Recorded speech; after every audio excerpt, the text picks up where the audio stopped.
قال رسول الله صلى الله عليه وسلم خيركم من تعلم القرآن وعلمه۔ آپ پر کیا گزرے گا اگر آپ اللہ کو خوش کرنے اور اجر و ثواب کے لیے قرآن پڑھیں اور قرآن آپ پر لعنت بھیجے۔ چونکہ یہ مت آپ نے بالکل صحیح سنا۔ مشہور صحابی انس بن مالک رضی اللہ عنہ فرماتے ہیں، رب قارئ للقرآن والقرآن یلعنہ، ایسے بہت سے قرآن پڑھنے والے ہیں جن پر قرآن لعنت بھیجتا ہے۔ استغفر اللہ۔ کیا کبھی آپ نے سوچا ہے کہ کہیں آپ پر یہ قول فٹ تو نہیں ہو رہا ہے؟ اگر آپ جاننا چاہتے ہیں کہ کون ہیں یہ لوگ تو اس ویڈیو کو آخر تک دیکھتے رہیے۔ پچھلے لیکچر میں ہم نے تجوید کے مفہوم اور تجوید سیکھنے کی ضرورت پر روشنی ڈالی ہے۔ لیکچر لمبا ہو گیا تھا، اس لیے میں نے اس کا 2 پارٹ کر دیا تھا۔ پچھلے لیکچر کا لنک ڈسکرپشن میں موجود ہے، وہاں سے آپ اسے دیکھ اور پڑھ سکتے ہیں، یا پھر آپ اوپر اس لنک پر کلک کر کے اسے دیکھ سکتے ہیں۔ آج اس کا دوسرا پارٹ ہے جس میں ہم تجوید سیکھنے کی ضرورت پر انتہائی خلاصہ کرنے جا رہے ہیں۔ مجھے یقین ہے کہ اگر آپ تجوید کے مطابق قرآن مجید کی تلاوت نہیں کرتے ہیں تو اس لیکچر کو سننے اور دیکھنے کے بعد آپ کی روح کانپ اٹھیں گی اور بلا تجوید کے قرآن مجید پڑھنے اور تلاوت کرنے سے پہلے آپ 100 بار سوچیں گے۔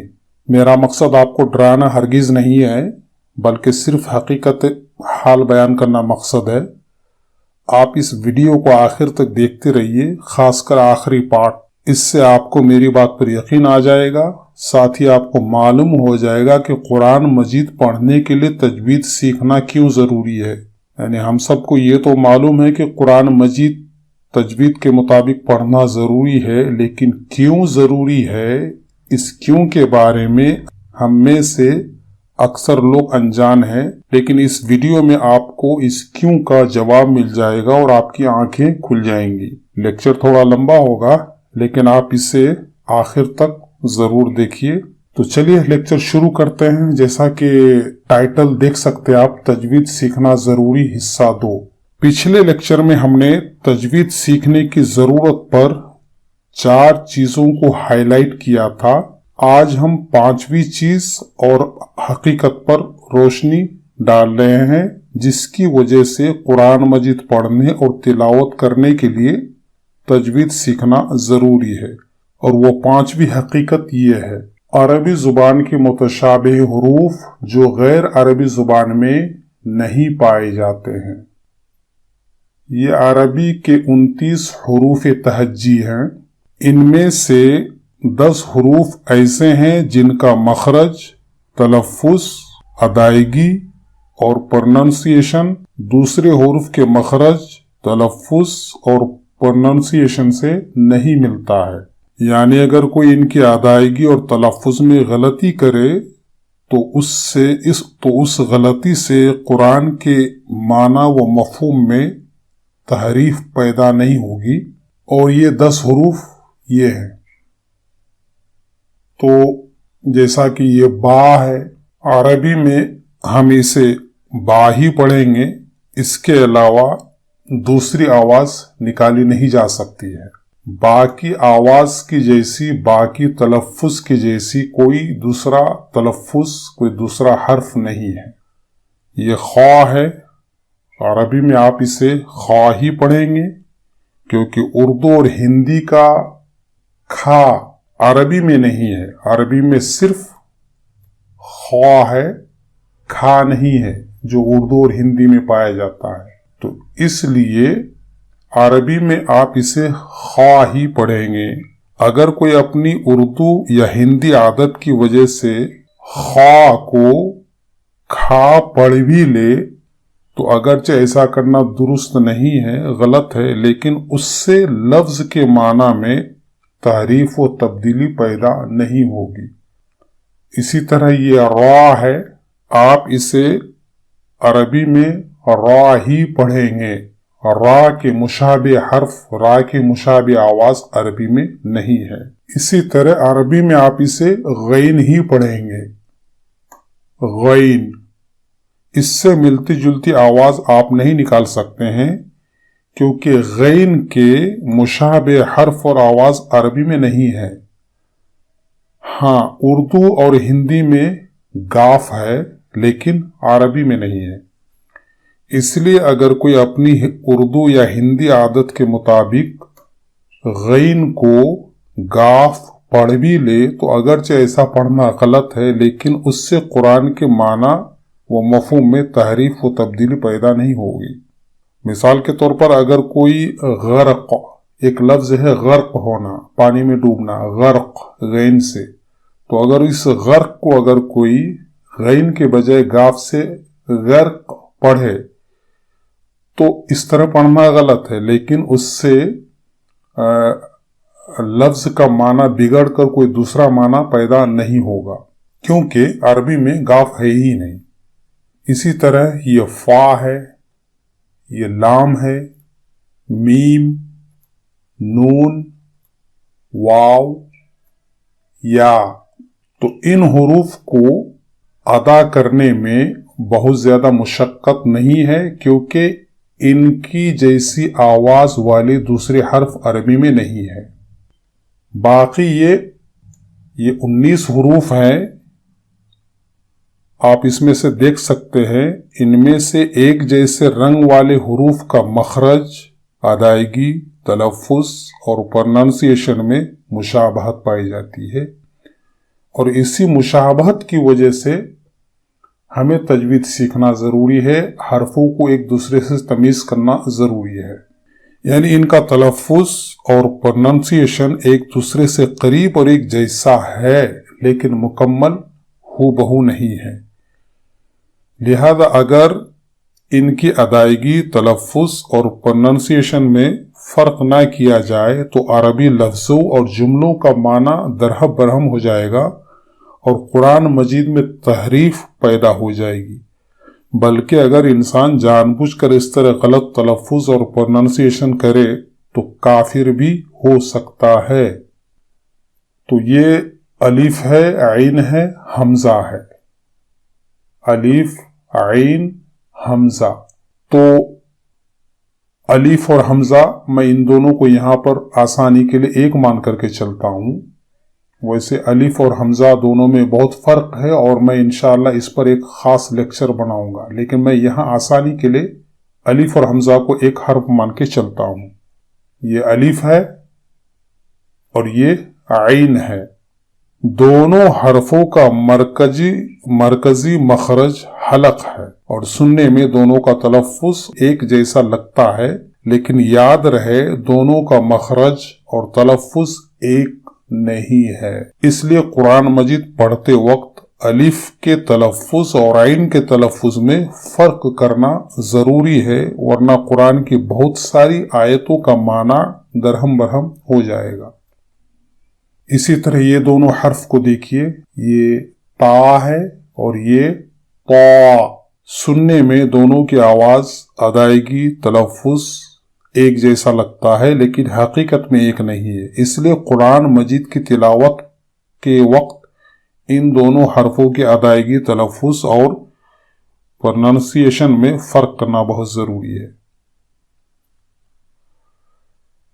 اسی طرح یہ 4 حرف ہیں یہاں پہ، اور ان چاروں حرفوں کی آواز میں مشابہت پائی جاتی ہے، جس کی وجہ سے جو غیر عربی لوگ ہیں ان کو تلفظ کرنے میں پریشانی آتی ہے اور ایک دوسرے میں تمیز نہیں کر سکتے ہیں آسانی کے ساتھ۔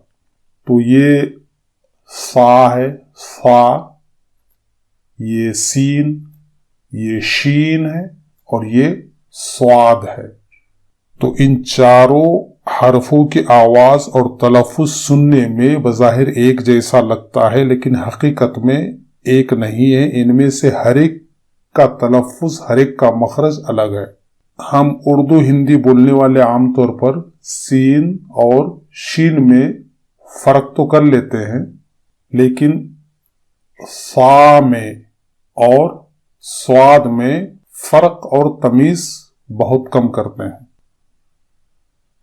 یہی حال ان چاروں حرفوں کا ہے۔ یہ جیم ہے، یہ ذال ہے، اور یہ زا ہے، اور یہ ضا ہے۔